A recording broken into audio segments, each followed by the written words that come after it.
Meus queridos, vamos dar início, então, a algumas considerações a respeito do Instituto da Representação Criminal. Conforme eu disse na aula passada, a representação ela pode ser exercida como de forma singela, de forma simplória, pelo ofendido ou a vítima. E ela, a representação criminal, é um mecanismo de autorização, mecanismo de chancela no que diz respeito à ação penal pública condicionada à representação. A representação criminal é excepcional no Código Penal, isto porque as ações penais, em regra, como nós sabemos, e até mais, por índole, por natureza, a ação penal é pública incondicionada. Todavia, em caráter excepcional, e eu diria mesmo isolado, a ação penal pode ser pública condicionada à representação.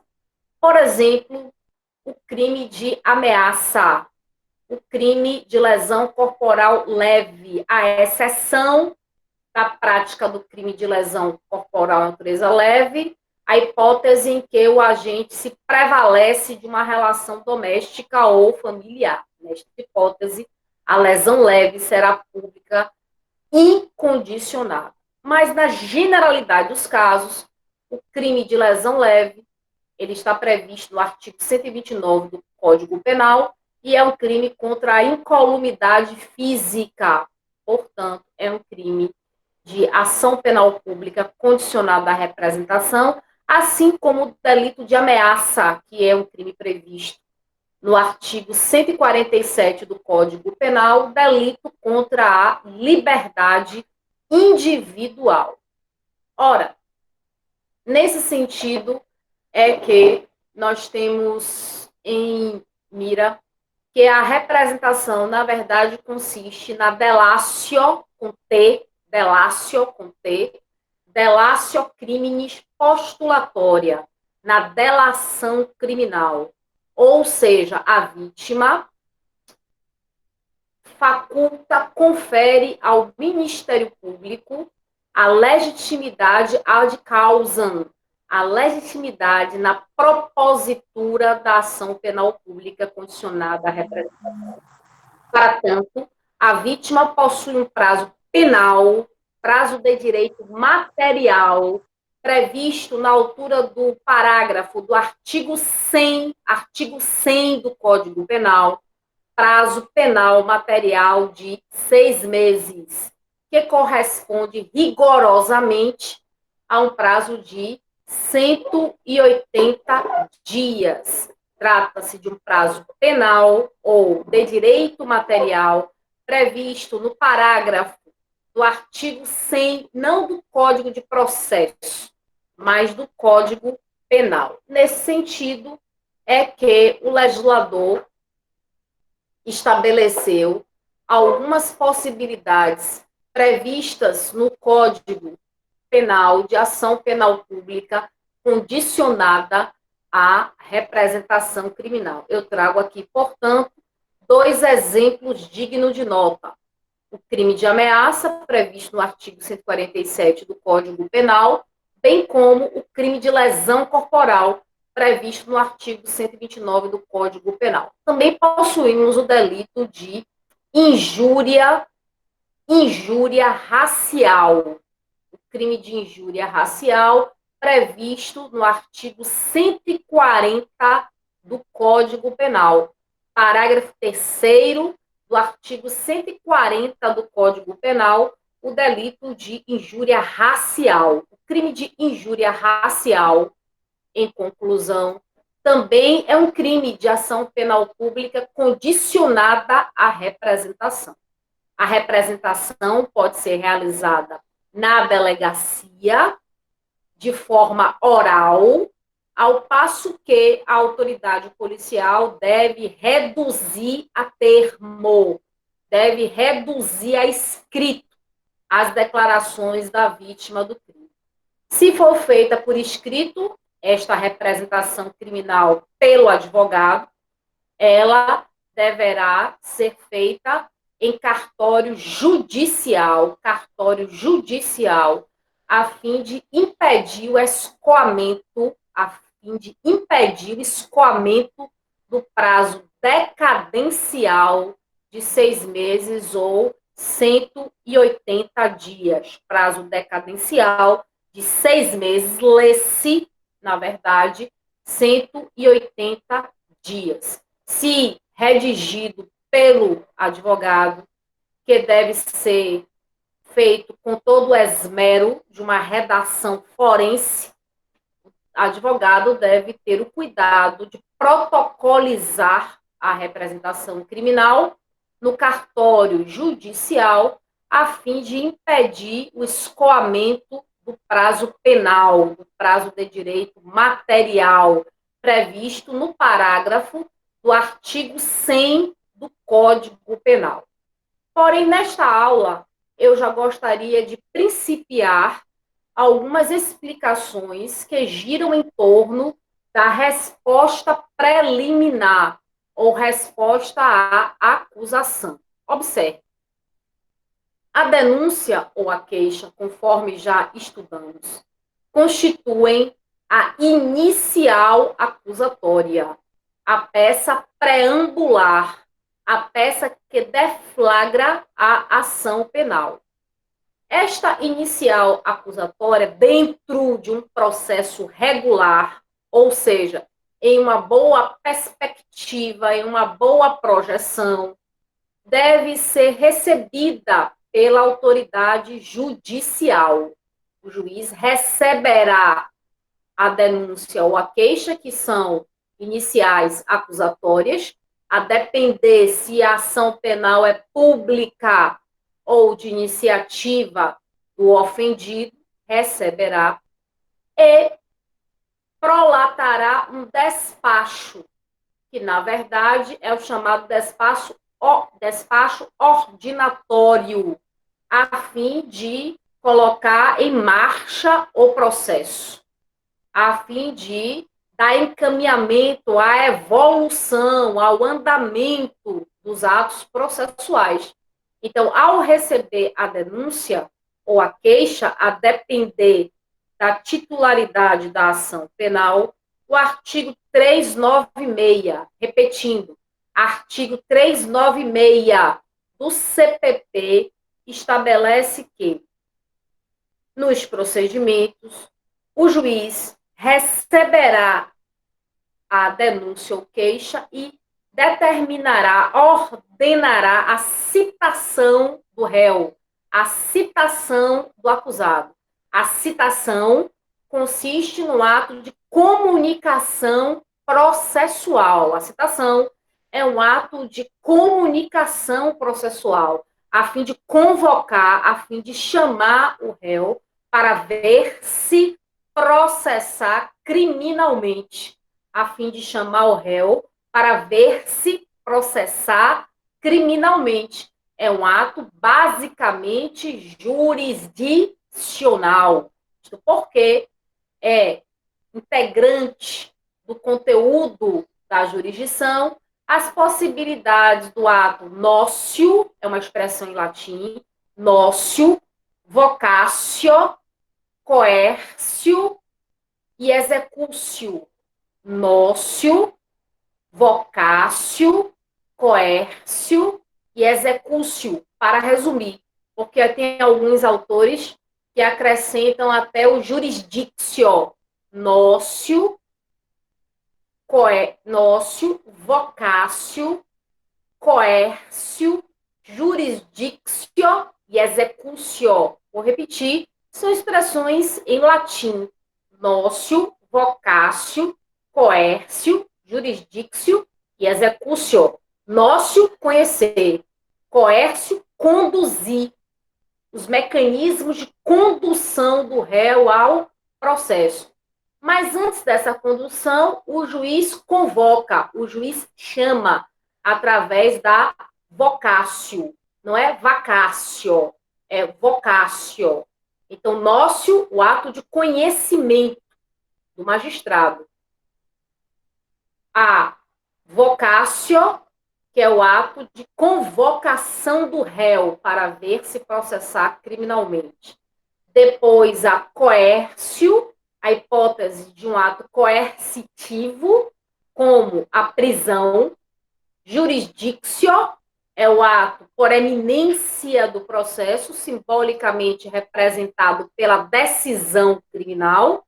E, finalmente, a executio, na hipótese de uma condenação criminal, a execução da pena, da sanção estabelecida na sentença. São os 5 elementos da jurisdição: nócio, vocatio, coércio, jurisdictio e executio. Pois bem, o juiz, ao receber a denúncia ou queixa, ordena o ato de citação. Estamos no elemento da jurisdição que corresponde a vocatio, que constitui o chamamento do réu para ver se processar criminalmente. Esta citação estabelece o artigo 396 do Código de Processo Penal, é para que o réu, ao ver se processar criminalmente, responda por escrito. A resposta não é oral, embora o princípio do processo penal seja a oralidade. O princípio aqui é moderado, é temperado, e, portanto, a resposta é por escrito, para que o réu, ao ver se processar criminalmente, responda por escrito no prazo de 10 dias, caput do artigo 396 do CPP, para que o réu veja se processar criminalmente, ele deverá responder à acusação no prazo de 10 dias, sendo que esta resposta, caríssimos, deve ser por escrito, em que pese o princípio da oralidade processual. Então, observe. O réu responderá por escrito, mas esta resposta à acusação deve ser uma resposta técnica, uma resposta que tenha uma intimidade com a dogmática penal. Não é qualquer resposta.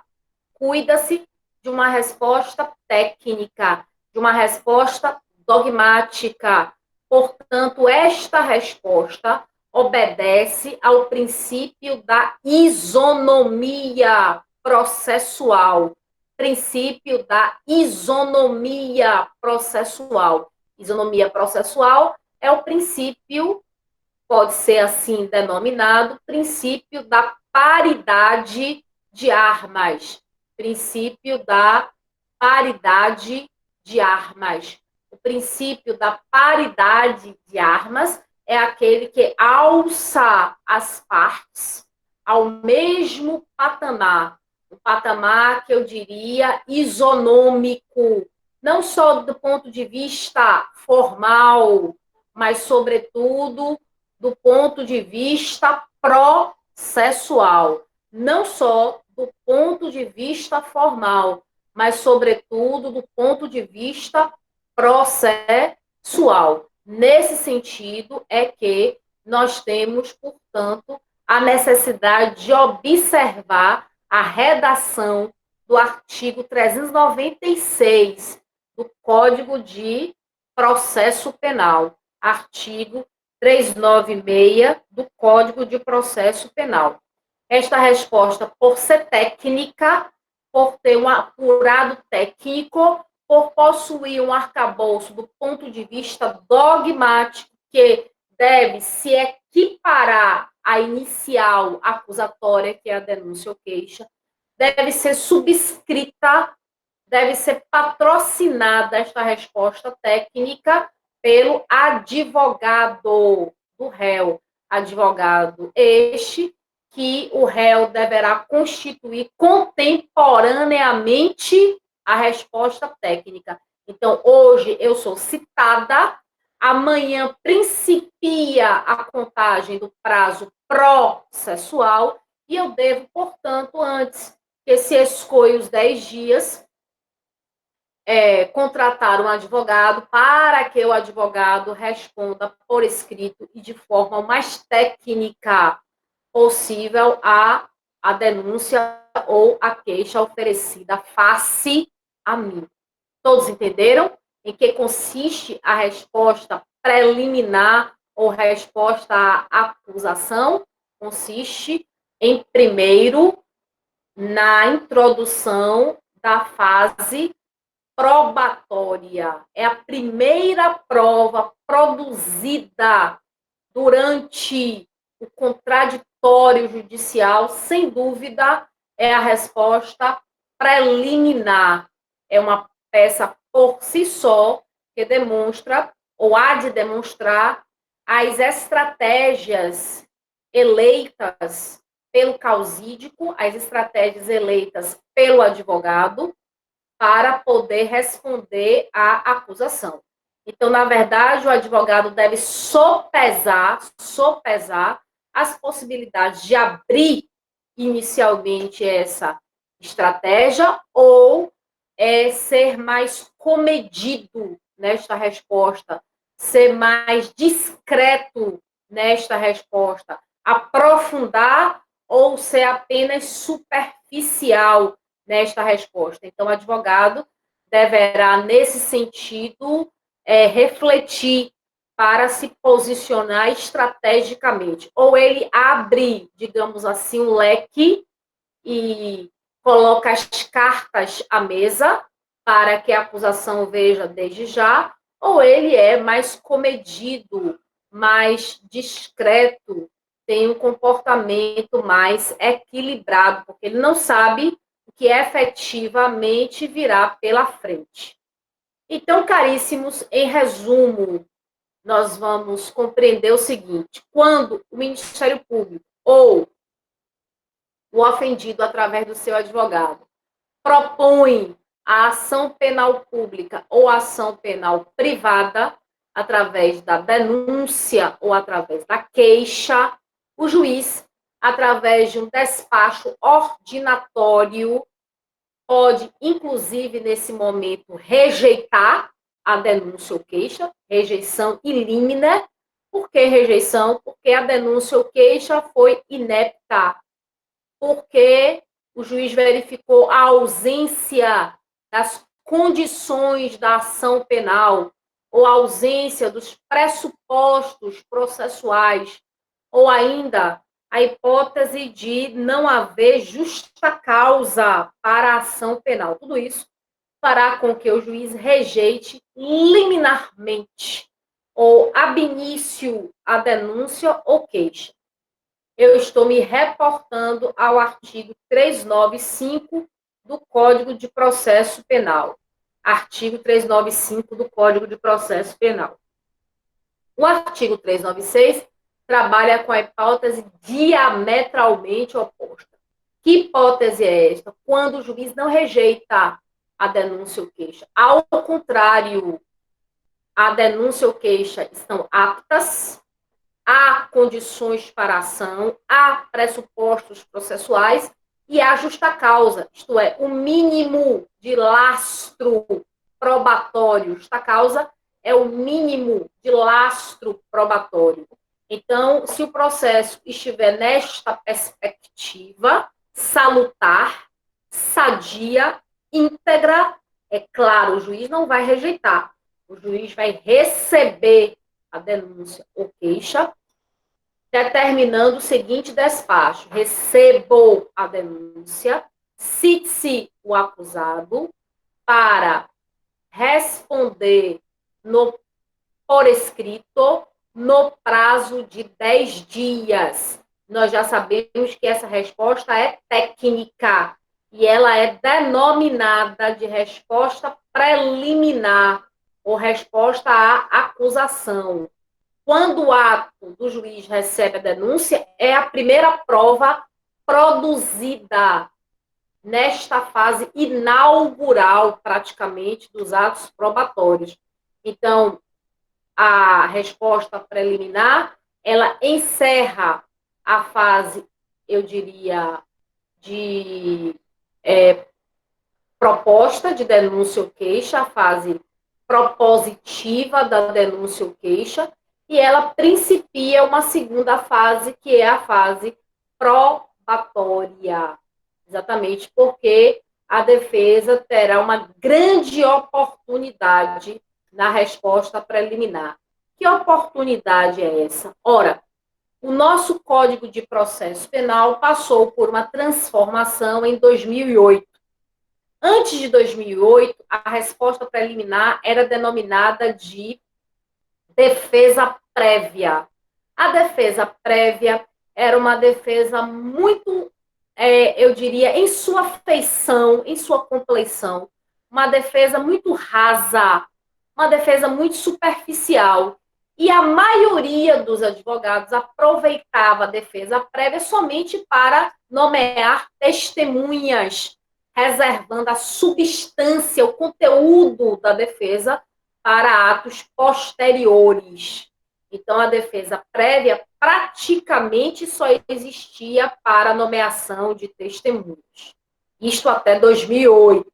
Em 2009, com a reforma, em 2008 para 2009, com a reforma do Código de Processo Penal, a defesa prévia foi modificada e ela se robusteceu, ela aumentou, ela intensificou. Agora ela, resposta preliminar, que substitui a defesa prévia, consiste numa resposta muito mais forte, muito mais contundente, muito mais robusta, se comparado à defesa prévia.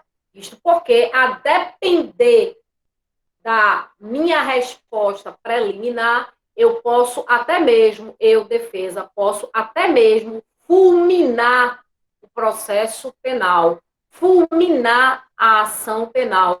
O juiz não precisará instruir, dependerá da força, da envergadura da minha resposta preliminar. Se ela for persuasiva, se ela for contundente, se ela for prospectiva, o juiz poderá, inclusive, absolver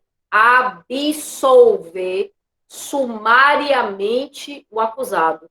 O juiz poderá absolver sumariamente o acusado. É isso que se denomina de absolvição sumária. Então, por exemplo, vamos imaginar a possibilidade do réu do réu ser denunciado, por exemplo, pelo crime de lesão corporal de natureza grave. Artigo 129, parágrafo 1º do Código Penal. Artigo 129, parágrafo 1º do Código Penal. Lesão corporal de natureza grave. Vamos imaginar que o réu tenha sido denunciado. Denunciar consiste em atribuir a alguém responsabilidade penal, do réu ter sido denunciado pelo crime de lesão corporal de natureza grave. Todavia, em sede de resposta preliminar, ou seja, em sede de resposta à acusação, artigo 396 do Código de Processo Penal, o réu argue a legítima defesa. Ora, convenhamos, a legítima defesa consiste numa causa de excludente de antijuridicidade. É uma causa que exclui, que afasta a ilicitude penal. Artigo 23 do Código Penal. Não há crime, quando o agente pratica o fato em estado, legítima, estrito e exercício regular de um direito. Então, suponha-se que o réu, através do seu advogado, argua: sim, eu pratiquei a lesão corporal grave, contudo, a prática ocorreu face a uma autodefesa, a uma autotutela. Então, neste caso, Não há falar em crime, não há ilicitude do fato, muito embora o fato tenha existido. Para a lei, não é antijurídico, não é ilícito. Nesse caso, o juiz está autorizado, por força do artigo 397 do Código de Processo Penal, absolver sumariamente o acusado. Absolver sumariamente o acusado. A absolvição sumária é uma absolvição preliminar, preambular, prévia, onde prescinde, dispensa a instrução criminal. Ou seja, na resposta preliminar, o advogado foi tão contundente, foi tão, eu diria, estratégico, foi tão profundo que a legítima demonstrada pelo advogado na resposta à acusação é uma legítima extreme de dúvida, é uma legítima clara, evidente, portanto, não há nenhum tipo de incoerência, não há nenhum tipo de incongruência, ao revés, a legítima defesa, em conformidade com o artigo 25 do Código Penal, encontra-se manifestamente evidenciada. A legítima defesa tem de ser manifestamente evidente, demonstrada. Cuida-se de uma legítima extreme de dúvida, ou seja, não há dúvida. O artigo 25 do Código Penal determina: entende-se em legítima defesa quem, usando moderadamente os meios necessários, repele injusta agressão, atual ou iminente, a direito seu ou de outrem. Todos entenderam? Coloque aí se compreenderam até aqui, por favor.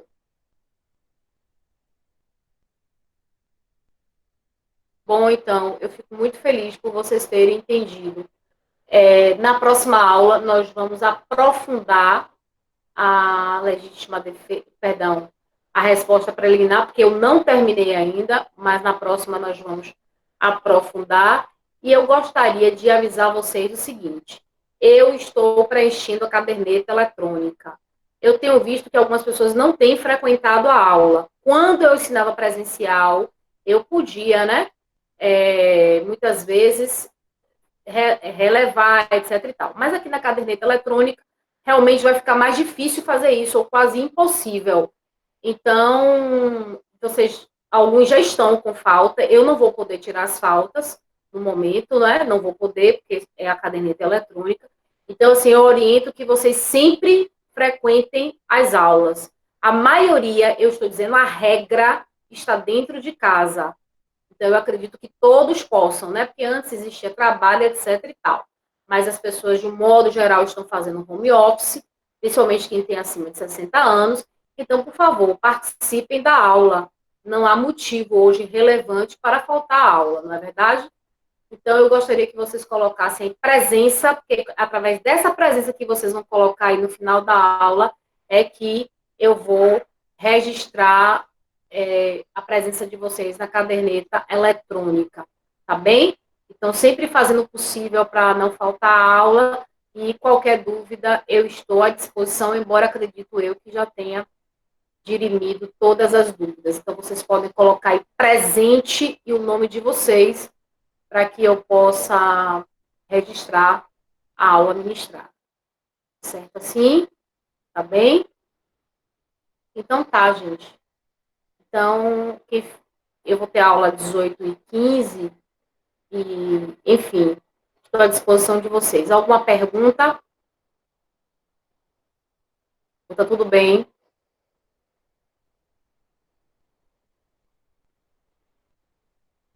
Então tá. Não, o e-mail eu não vou disponibilizar agora, não. O e-mail eu só vou disponibilizar. Eu só vou disponibilizar o e-mail lá para maio, início de maio. Início de maio. O e-mail eu só vou disponibilizar início de maio, certo? Por favor, tentem fazer pelo portal EAD, que é a regra geral. Nossa aula começa às 18h35. 18 e 30, 16 e 35. 16 e 35. Não, celular não. Celular não. Gente, não tenho a menor condição de celular, porque são muitas turmas. Por enquanto, não, tá bem? Portal EAD. Se não for pelo portal EAD, vão arquivando aí, que depois eu vou ver uma ferramenta para vocês. Tá bem? Certo? Eu agradeço muitíssimo a vocês. Que bom, Ivanilson, que você gostou da aula. Fico muito feliz. Um beijo para vocês, um abraço. Estamos aqui para qualquer dúvida, tá bom?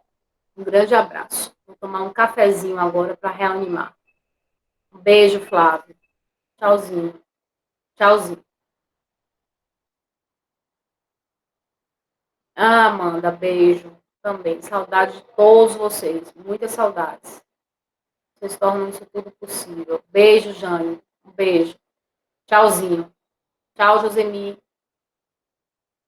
Jorge Emi, José Maria, todos vocês, Roger. Vocês estão com saudades mesmo, né? Eu também. Monique. Tchauzinho. Tchau. Beijo.